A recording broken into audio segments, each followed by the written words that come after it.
Captain Jake Morrison stood on the bridge of the UES Horizon, watching the stars through the main screen.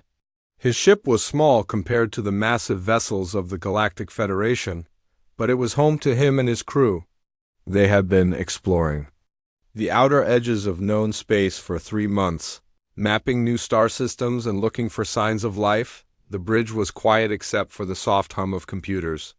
Morrison was a tall man with brown hair and serious eyes. He had been a ship captain for 15 years, and everyone who knew him said he was different from other officers. Where others saw numbers and profits, Morrison saw people who needed help. "Captain," called out Lieutenant Pete Wilson from the communications station. "We're getting a distress signal from the Kepler sector. It's a civilian transport ship." Morrison walked over to Wilson's station. The young officer had been with the crew for 2 years and was good at his job. "What's their situation?" "3 pirate ships are attacking them," Wilson said, his fingers moving quickly over the controls. "The transport has no weapons and about 200 passengers, mostly families trying to reach the colony worlds." Commander Alex Barnes, Morrison's second-in-command, came up beside them. Barnes was shorter than Morrison, with gray hair and a practical way of looking at things. "Captain, we're already running low on fuel and supplies. If we go help them, we might not make it back to the nearest Federation station." Morrison looked at the data on the screen. The transport ship was called the Maria's Hope, and it was badly damaged. The pirates had already knocked out most of its engines. In a few more minutes, they would board the ship and take everything valuable. The passengers would be sold as slaves or worse. "How long until we reach them?" Morrison asked. 20 minutes at full speed," answered the pilot, Lieutenant Sarah Kim. She was one of the best pilots in the human fleet, with quick reflexes and steady hands. Barnes pulled Morrison aside. "Jake, I know what you're thinking, but we can't save everyone. The Federation will blame us for wasting resources." "We have our own mission to complete." Morrison looked at his friend.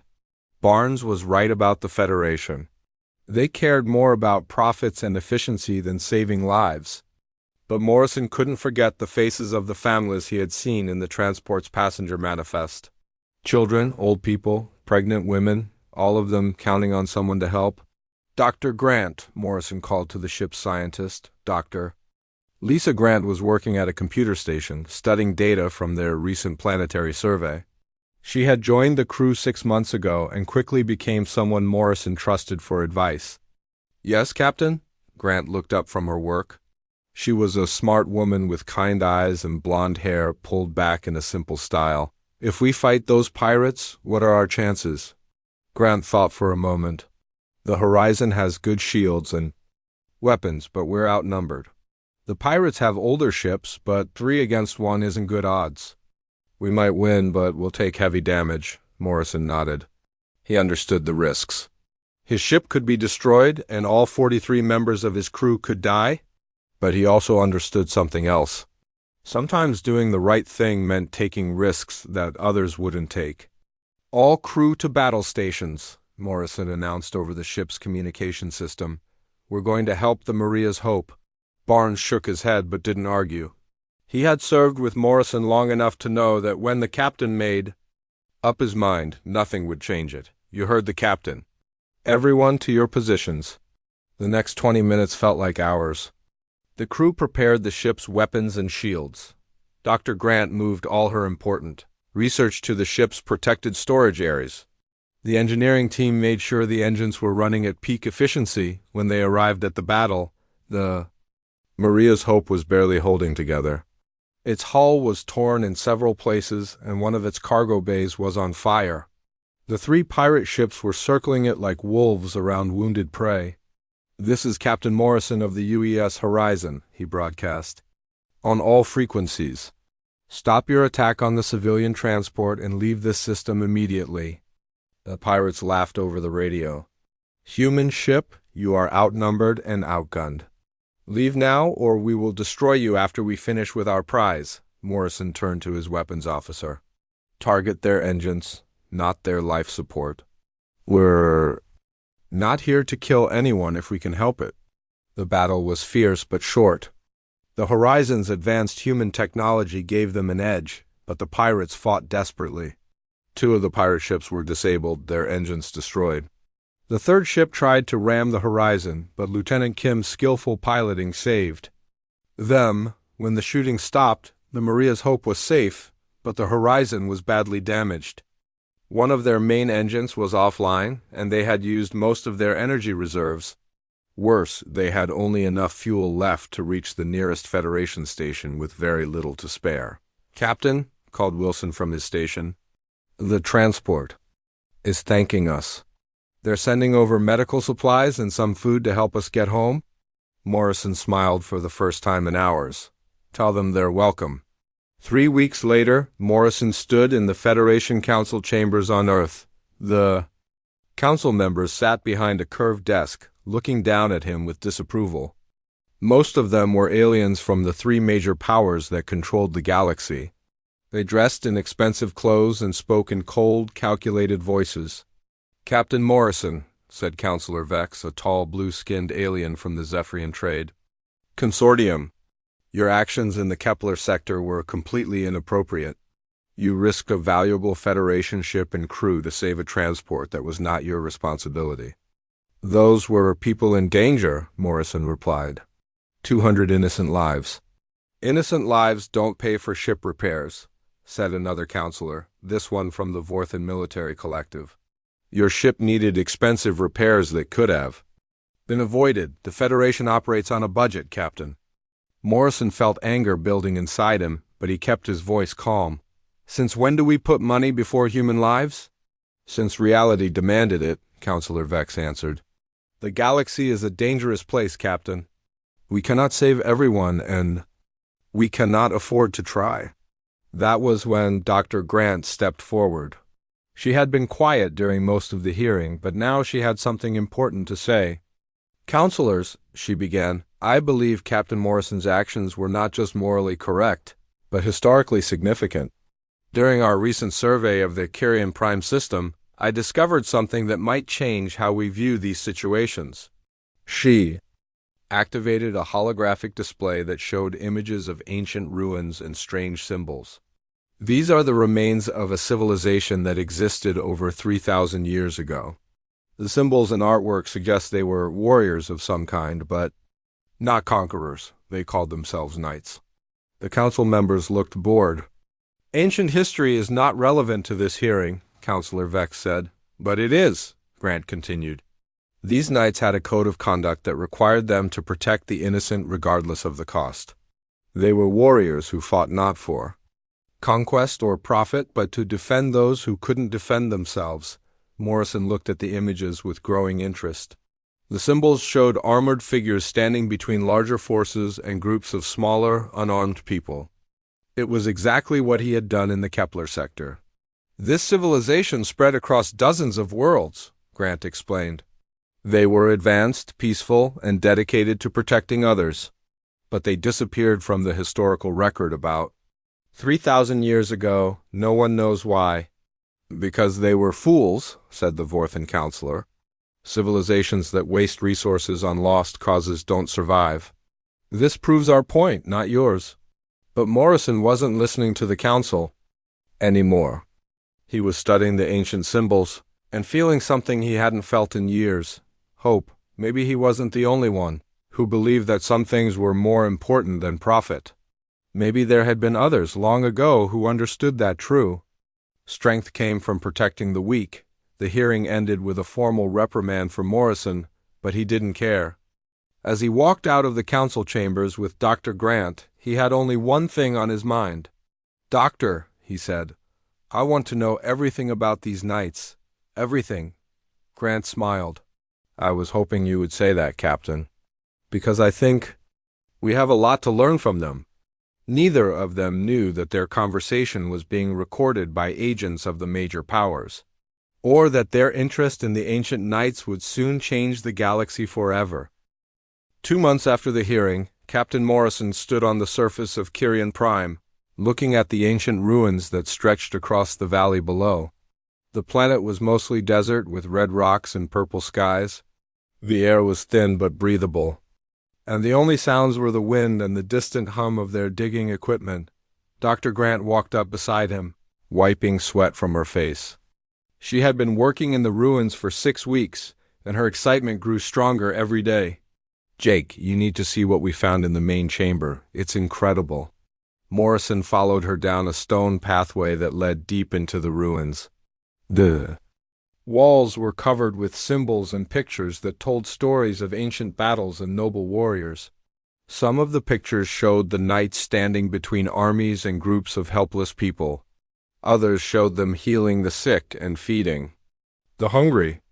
The Federation approved this dig because they thought we might find weapons or technology, Grant explained as they walked. But what we found is much more valuable. They entered a large underground chamber lit by portable lights. Professor Ben Carter, a history expert from Earth, was examining a wall covered in strange writing. Carter was an old man with white hair and thick glasses, but his eyes were bright with curiosity. Captain Morrison, Carter said when he saw them, Dr. Grant has made the most important discovery in galactic history. These writings describe a code of conduct that governed the Knights' behavior. Morrison studied the symbols on the wall. Even without understanding them, he could feel the power behind the words. What kind of code? Rules for how a knight should live, Carter explained. Protect the innocent, even at the cost of your own life. Show mercy to defeated enemies.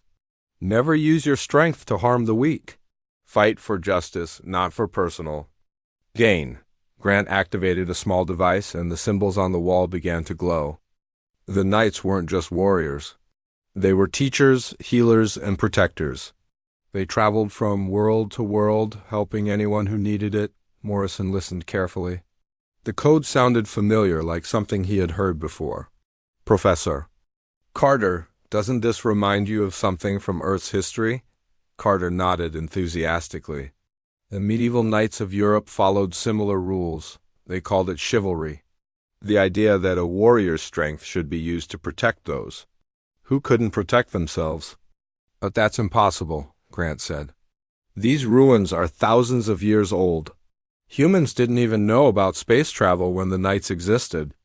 Maybe, Carter said thoughtfully, or maybe the idea of knighthood is something deeper than we thought. Maybe it's a universal truth that some civilizations discover and others forget. Their conversation was interrupted by Lieutenant Wilson's voice over the radio. Captain, we have visitors. A Federation science ship just entered orbit. Morrison walked outside to see a large gray ship landing near their camp. The ship's name was painted on its side, FSS Discovery. As the dust settled, a group of people in Federation uniforms walked down the landing ramp. The leader was a woman with dark skin and cold eyes. She wore the uniform of a Federation research director. Behind her walked several soldiers and a man in expensive clothes who looked like he came from one of the rich trading companies. Captain Morrison, the woman said, walking up to him. I'm Director Helen Ross. The Federation Council has decided to take direct control of this archaeological site. Morrison felt anger rising in his chest. Dr. Grant has been working here for weeks. Her research is just getting started. Dr. Grant's research is finished, Ross said flatly. We will take over from here. The Federation has more important uses for whatever technology these ruins contain. The man in expensive clothes stepped forward. I am Trade Representative Marcus Vale from the Zephyrian Consortium. We have already identified several profitable opportunities in these ruins. Grant came out of the underground chamber, her face red with frustration. You can't just take over our work. These ruins contain knowledge that could change how the galaxy thinks about right and wrong. Director Ross laughed coldly. Right and wrong don't matter, Dr. Grant. What matters is what we can use. The Federation needs weapons and technology, not ancient philosophy. Morrison was about to argue when they heard a strange sound coming from the ruins. It was like music, but deeper and more complex. The sound seemed to come from everywhere at once. What is that? Vale asked nervously. Grant's eyes went wide. I think we accidentally activated something when we translated the code. The ruins have some kind of artificial intelligence system. The sound grew louder, and lights began flickering in the underground chambers. Then suddenly a voice spoke. In perfect galactic standard language. Greetings, seekers of knowledge. I am Nexus 7, guardian of the Night Archives. I have been waiting for someone worthy to find this place. Everyone stood still, shocked by the voice. Then a figure made of blue light appeared in front of them. It looked like a tall humanoid wearing ancient armor, but its face was kind and wise. You are the artificial intelligence that ran the Night Order, Grant said, her voice full of wonder. I am what remains of their knowledge, Nexus 7 replied. I have watched the galaxy for 3,000 years, waiting for someone who understood the true meaning of knighthood. Director Ross stepped forward. AI, we command you to give us access to all night weapons and technology. Nexus 7 turned to look at her, and Morrison could see sadness in its glowing eyes. You speak like those who destroyed the Knights long ago. You think strength comes from weapons and fear? Strength comes from power, Ross said impatiently. Now give us what we want. The Knights were destroyed because they forgot this truth, Nexus 7 continued, ignoring her. They became too focused on their technology and forgot that real strength comes from the heart. When they lost their way, the galaxy lost its protectors. Morrison stepped forward. What happened to them? They became like everyone else, Nexus 7 said sadly. They started fighting for territory instead of people. They began to see enemies instead of people who needed help. And when they changed, the galaxy changed with them. Professor Carter was writing everything down as fast as he could, so the Knights didn't die out. They just stopped being Knights. Yes, Nexus 7 said.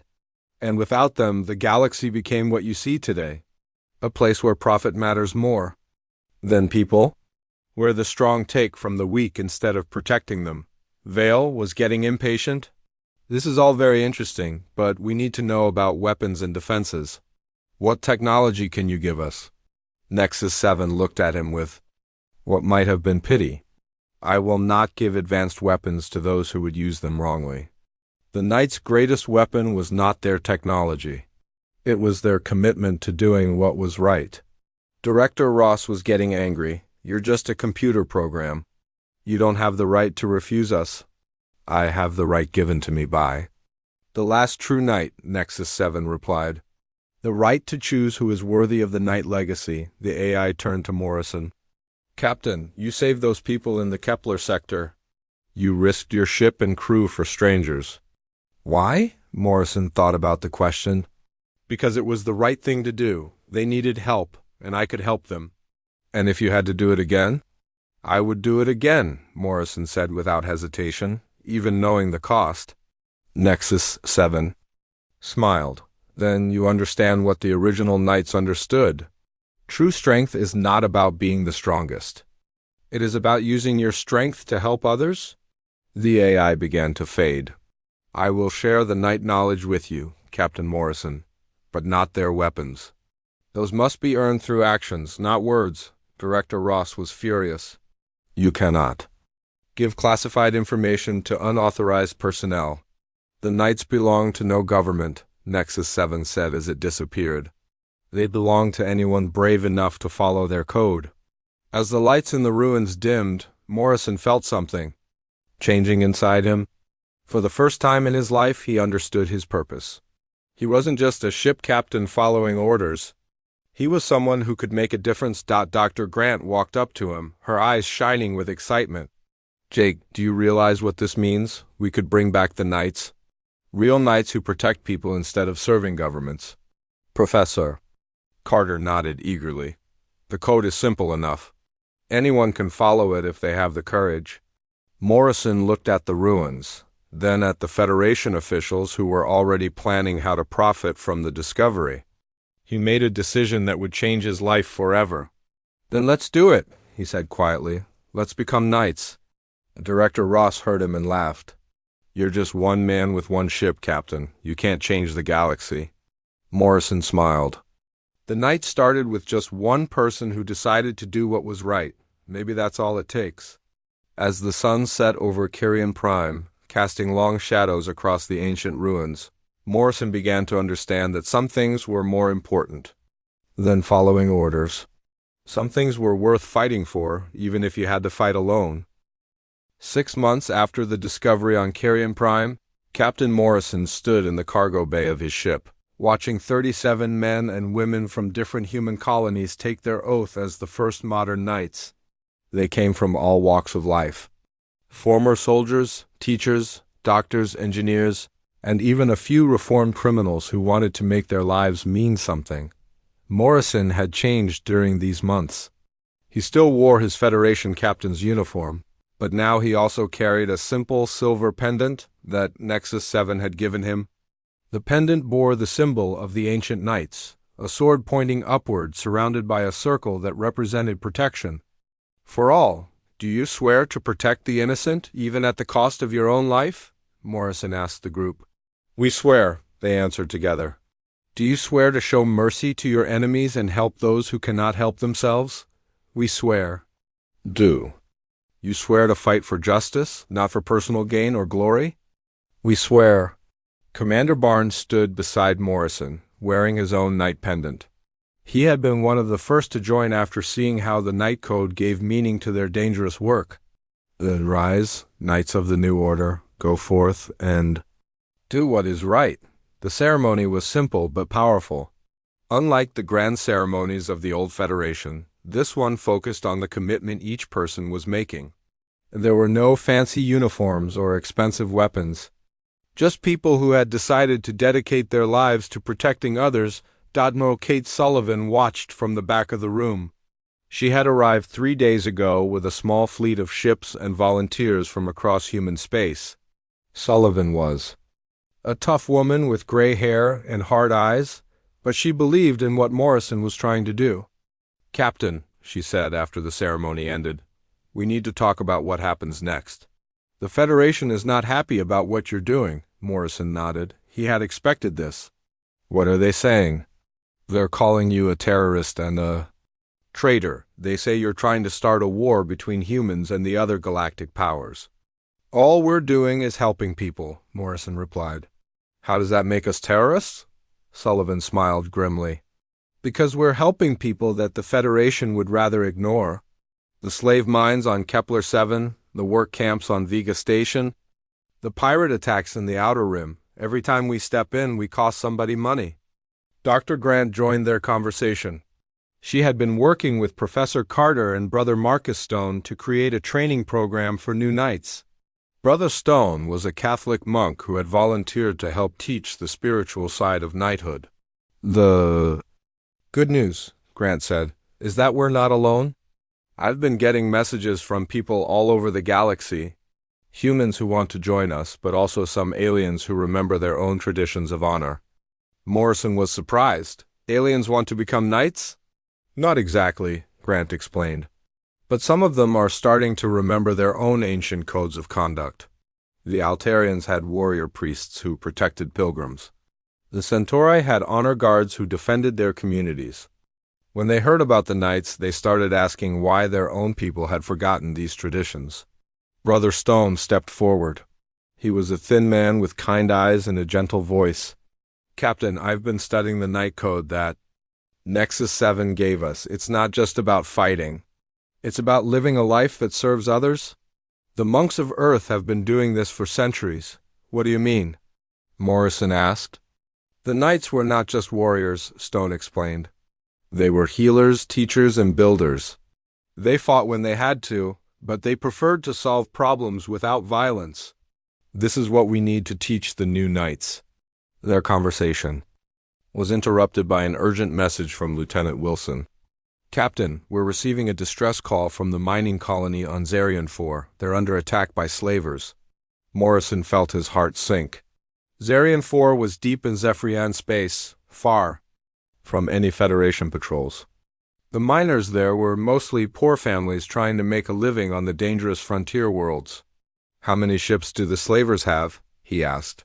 At least 6 heavy cruisers, Wilson replied. They're demanding that the colonists surrender and prepare for transport to the slave markets. Admiral Sullivan looked at Morrison seriously. Jake, this is different from the small pirate attacks we've been stopping. This is a major slaving operation, probably backed by one of the big criminal organizations. If we interfere, we'll be starting a war. Morrison thought about the families on Zarian 4, men, women, and children who had done nothing wrong except try to build a better life. In a few hours, they would be chained in slave ships if no one helped them. How many ships do we have? He asked Sullivan. 12, counting yours. We're outnumbered, but our ships are better equipped. Morrison looked at the new knights standing around the cargo bay. They had just sworn to protect the innocent, and now they would face their first real test.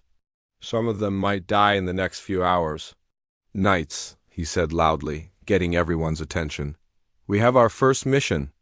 The people of Zarian 4 need our help. Anyone who wants to leave can do so now with no shame. This is not what you signed up for. Nobody moved. A woman named Lieutenant Carol Rivers, a former Federation Marine, stepped forward. Captain, we didn't become knights to play it safe. We became knights to do what's right. The others nodded agreement. Morrison felt proud of them, but also worried. Leading people into battle was one thing.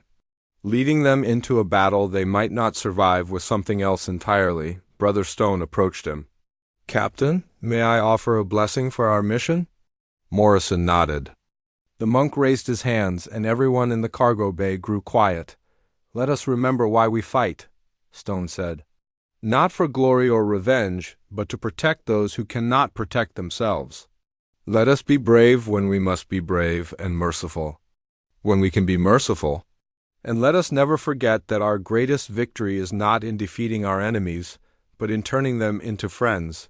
The journey to Zarian 4 took 18 hours. During that time, Morrison and his commanders planned their attack. They would try to disable the slaver ships without destroying them, then offer the crews a choice: surrender and face justice, or continue fighting and face the consequences. Dr. Nina Foster, a scientist who had joined the Knights, had been working on new weapons based on ancient Knight technology. Her innovations were designed to disable ships and stun people instead of killing them. The old Knights believed that every life was valuable, she explained to Morrison. Even their enemies deserved a chance to change. When they arrived at Zarian 4, the situation was worse than expected. The slavers had already landed troops on the planet and were rounding up colonists. Smoke rose from burning buildings, and the colonists' desperate radio calls filled the communication channels. All ships, this is Knight Commander Morrison, he broadcast on all frequencies. Slaver vessels, you are ordered to release your prisoners and leave this system immediately. The reply came back full of laughter and curses. Human fools, you are outnumbered and outgunned. Leave now, or we will add your crews to our cargo. Morrison looked at Admiral Sullivan. Kate, are your people ready? As ready as we'll ever be, she replied. Let's show these slavers what knights can do. The battle was fierce but short. The Knight ships fought with precision and discipline, targeting engines and weapon systems instead of trying to destroy their enemies. When slaver ships were disabled, the Knights offered rescue to the crews instead of leaving them to die. 3 slaver ships surrendered when they saw that the Knights were not trying to kill them. The other 3 fought to the end and were destroyed when they refused to give up on the planet's surface. Knight landing parties rescued over 300 colonists and freed 200 people who had already been captured. The slavers who surrendered were turned over to local authorities, while those who had been forced to work for the slavers were offered new lives in human space. Captain Scott Miller was one of the slaver ship commanders who surrendered. He was a hard man with scars on his face and hatred in his eyes. But when Knight medics treated his injuries and Knight engineers repaired his ship, something in him began to change. Why? He asked Morrison when they met in the medical bay. Why didn't you just kill us? Morrison sat down beside the wounded man. Because killing you wouldn't have helped anyone. But maybe giving you a second chance will. Miller stared at him. You're either very brave or very stupid. Maybe both, Morrison admitted. But I'd rather be stupid and hopeful than smart and hopeless. 3 days later, as the Knights prepared to leave Zarian 4, Miller approached Morrison again. This time, He was wearing clean clothes and his eyes looked different. "Captain," he said quietly, "I want to join you." "I want to become a knight." Morrison studied the former pirate carefully. "Why?" "Because for the first time in my life, I've seen people who care more about helping others than helping themselves. I want to be part of that." Morrison looked at Admiral Sullivan, who nodded slowly. "Scott Miller, do you swear to protect the innocent, even at the cost of your own life?" "I swear," Miller answered. As the night fleet left Zarian 4, Morrison stood on his bridge watching the stars. They had won their first major battle, but he knew it was just the beginning. The galaxy was full of people who needed help, and the knights were still few, but they were growing. And maybe, just maybe.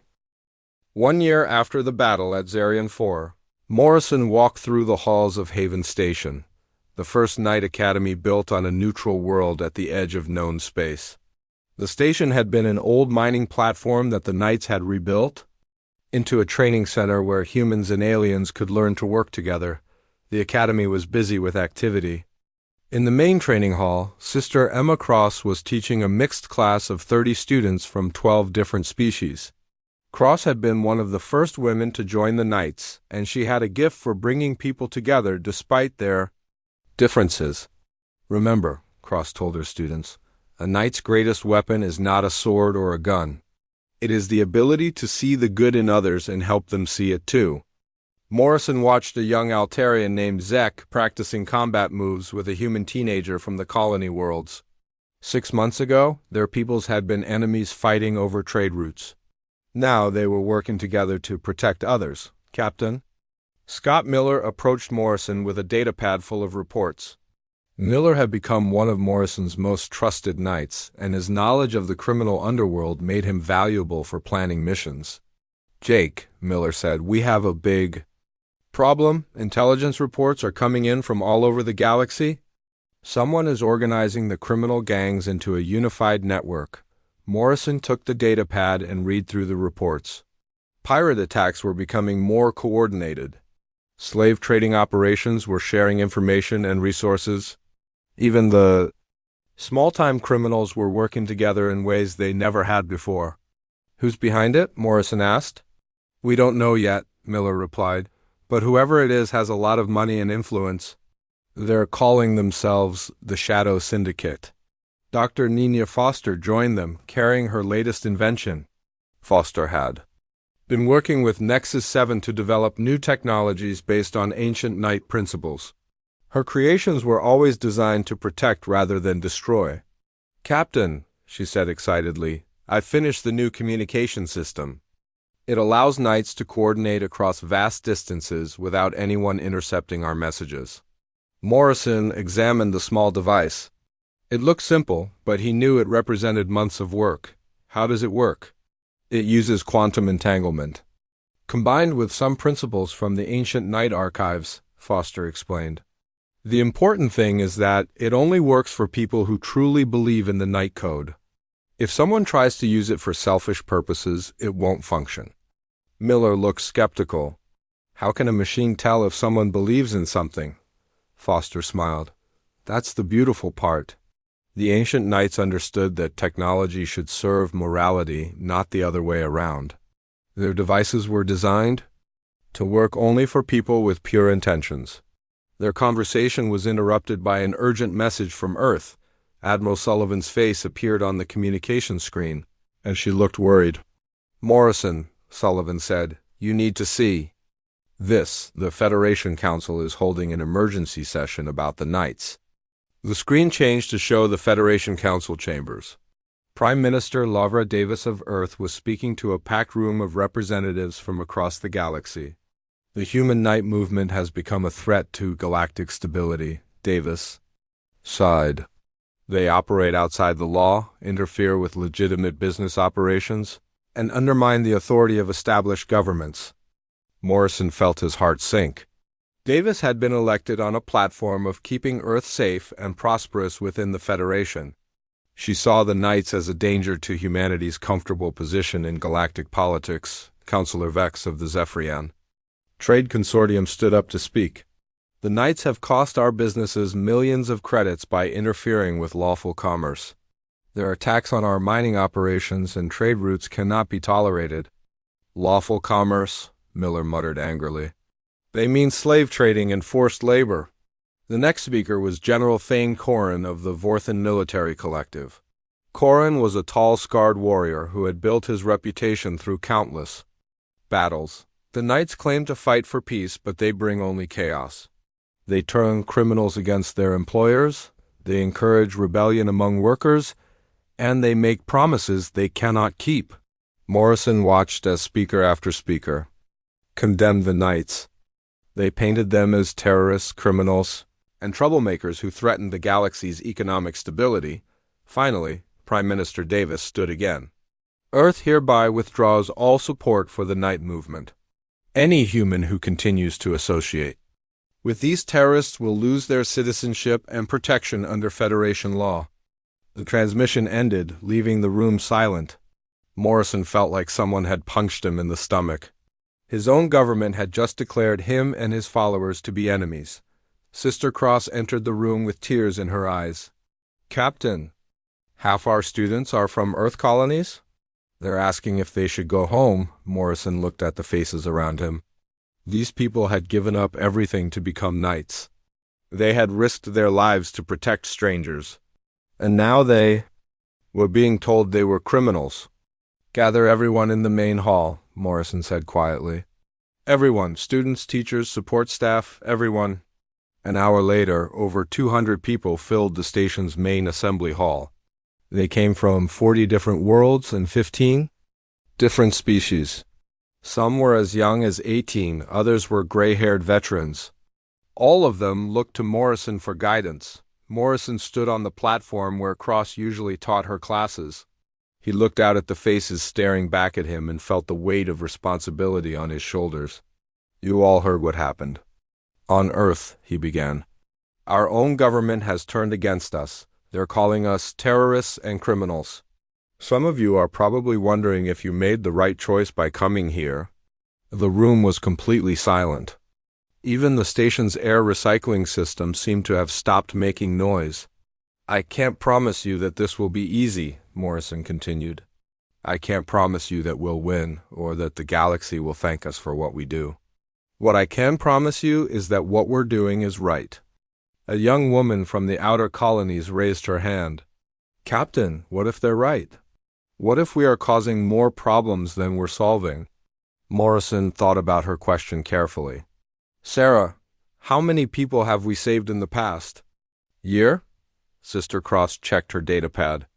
Over 4,000 freed from slavery, 1,200 rescued from pirate attacks, 3,000 given medical care that they couldn't afford. And how many people have we killed? Morrison asked. 47, Cross replied. All of them in self-defense when they refused to surrender, Morrison nodded. So we've saved 4,000 lives at the cost of 47. The Federation calls that terrorism. I call that the best ratio any military force in galactic history. An older man from the engineering crew stood up. But Captain, what about our families? What about our homes? Home isn't a place, Morrison answered. Home is being part of something that matters. Family isn't just blood relatives. Family is the people who stand beside you when the whole galaxy turns against you. Captain Miller stepped forward. Jake's right. I spent 20 years as a pirate, taking from others to make myself rich. I had money, ships, and power. But I was never happy because I wasn't doing anything that mattered. Here, even when we're outnumbered and outgunned, I sleep well at night because I know we're fighting for something bigger than ourselves. One by one, people began to stand. First the humans, then the aliens who had joined them. Within minutes, everyone in the hall was on their feet. We stand with the Knights, said Zek, the young Altarian student. Our people may not understand us, but we understand each other. Morrison felt pride and sadness at the same time. These people had chosen to follow the Knight Code even when it meant losing everything else. They were no longer citizens of any government. They belonged only to each other and to the innocent people they protected. Then we continue, Morrison said. But we do it knowing that from now on we stand alone. The galaxy's governments consider us outlaws. The criminals see us as enemies. We have no safe harbors and no guaranteed supplies. Double quotes. Dr. Foster raised her hand. Actually, Captain, that's not entirely true. I've been monitoring communications across the galaxy. The night message is spreading faster than the governments can stop it. She activated the main display screen, which showed a map of known space covered with tiny lights. Each light represents a group of people who have started following the night code. Most of them aren't fighters. They're doctors who treat patients regardless of their ability to pay, teachers who educate children from all backgrounds, workers who refuse to participate in unfair labor practices. Morrison stared at the map in amazement. There were thousands of lights scattered across hundreds of worlds. How many people are we talking about? Conservative estimate? Foster said. About 2 million individuals in various forms of night service. Most of them have never held a weapon, but they're all trying to live by the code. The room erupted in excited chatter. The Knights weren't alone after all.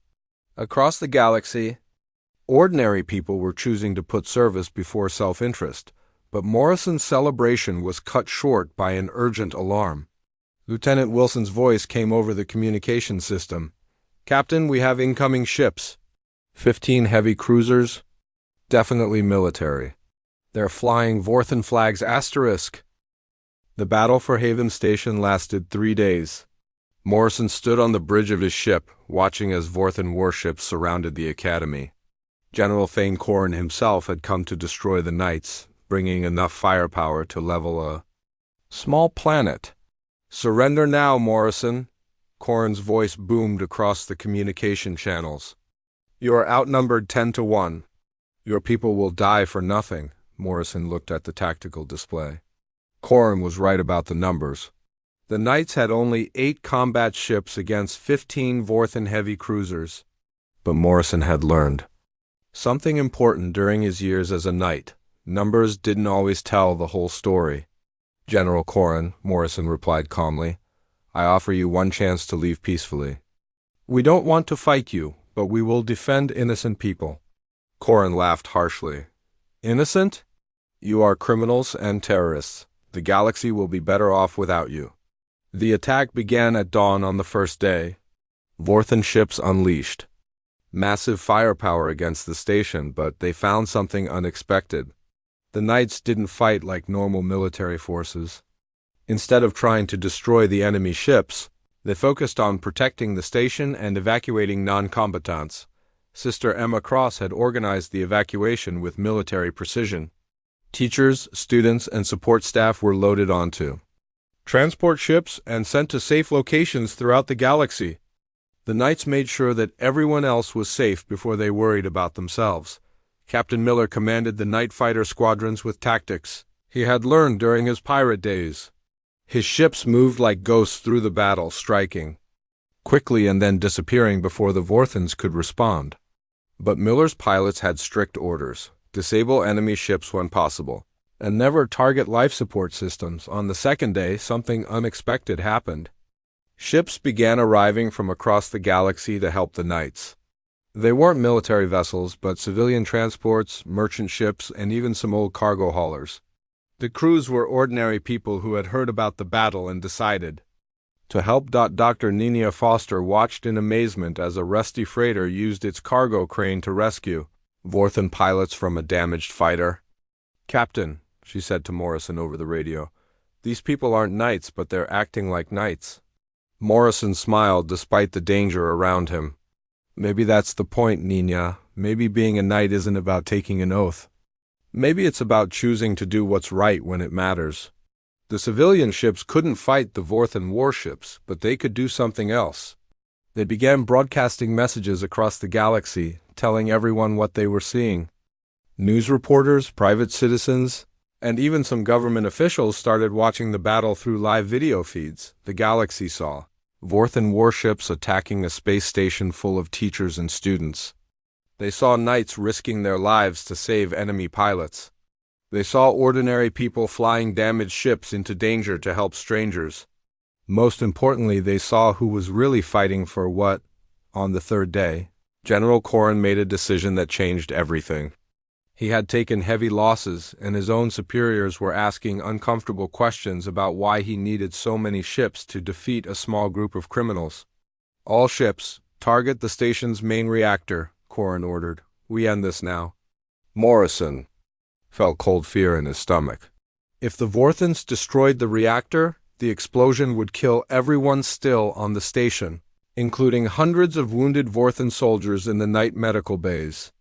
Corrin, there are your own people in that station, Morrison broadcast on all frequencies. If you destroy it, you'll be killing your own soldiers. Acceptable losses, Corrin replied coldly. My men knew the risks when they enlisted. That was when everything changed. Across the Vorthan fleet, soldiers began to question their orders. These were warriors who had been trained to fight enemies, not to murder their own wounded comrades.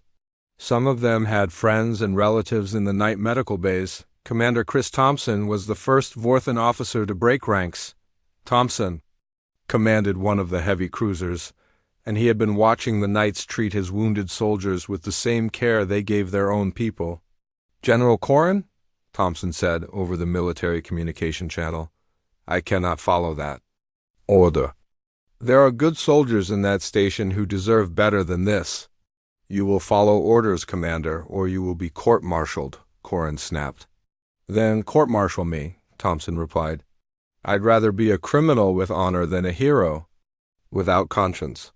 One by one, other Vorthan commanders began to speak up. These were career soldiers who had spent their lives following orders, but they couldn't bring themselves to murder helpless wounded men. Admiral Kate Sullivan had been watching the battle from a distance with a small human fleet. When she saw the Vorthan ships turning against each other, she made her own decision.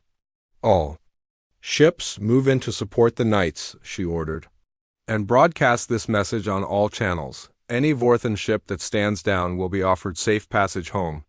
The battle ended not with a massive explosion, but with something much more powerful, the moment when warriors chose conscience over orders.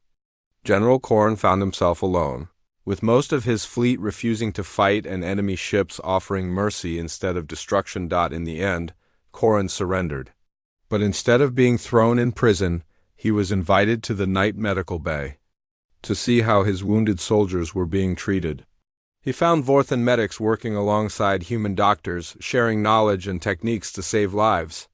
Why? Corrin asked Morrison when they met in the medical bay. Why do you treat my soldiers better than my own government does? Morrison was bandaging the arm of a young Vorthan pilot who couldn't have been more than 20 years old. Because they're not your soldiers anymore, General. They're just young people who got hurt fighting for something they believed in. That makes them our responsibility. Corrin stared at the pilot, who looked back at him with eyes full of respect for the humans who had saved his life. You've turned my own men against me. We didn't turn them against you, Morrison replied. We just showed them what they were fighting for, and they decided it wasn't worth it. 3 months later, Grandmaster Helen Wright stood before the largest gathering in galactic history. Representatives from thousands of worlds had come to the neutral planet of Harmony to witness the signing of the Galactic Covenant of Protection. Wright had been elected as the first leader of the Unified Night Orders. She was a former Federation diplomat who had resigned her position to join the Knights after seeing the corruption in the galactic government. Today, Wright announced to the assembled crowd, we establish a new principle for galactic civilization. From this day forward, the protection of innocent life comes before profit, before politics, and before national interests. The covenant was signed by representatives from over half the galaxy's inhabited worlds. It established the Knights as an independent peacekeeping force answerable only to the innocent people they protected. President John Hayes of the newly reformed Galactic Federation was the first to sign. Hayes had been elected after the old government collapsed following revelations of corruption and abuse. The Federation failed because we forgot our purpose, Hayes said as he signed the document. We became so focused on managing the galaxy that we forgot why governments exist, to protect and serve their people. Commander Thompson, now wearing the pendant of a knight, signed on behalf of the reformed Vorthan military. Many Vorthan soldiers had joined the Knights after the battle at Haven Station, bringing discipline and tactical knowledge to the growing order. Elder Zach Windspear, one of the few beings old enough to remember the original Knights, placed a trembling hand on the document. 3,000 years ago, the galaxy lost its way, he said in a voice that carried across the silent assembly. Today, thanks to these humans who remembered what we forgot, we find our path again. The signing ceremony was broadcast across the galaxy. In millions of homes on thousands of worlds, people watched as their representatives committed to a new way of thinking about civilization. Morrison stood with the other founding knights, watching as the future was written before their eyes. Dr. Grant was beside him, tears streaming down her face as she saw her archaeological discovery transform into something that would change the galaxy forever. Jake, she whispered, do you think the original Knights would be proud of what we've done? Morrison thought about Nexus 7, still guarding the ruins on Carrion Prime. The ancient AI had given them the knowledge they needed, but they had done the rest themselves. I think they'd be proud that we learned from their mistakes, he replied. They lost their way because they forgot that being a knight isn't about having power. It's about using whatever power you have to help others. As the ceremony ended and the representatives returned to their homeworlds, Morrison looked up at the stars. Somewhere out there, on thousands of planets, people were learning to live by the Knight Code. Teachers were educating all children. Equally, doctors were treating patients regardless of their ability to pay. Workers were refusing to participate in unfair practices. The galaxy had remembered what it meant to be knights. But more importantly, it had learned what it meant to be decent, caring people who looked out for each other.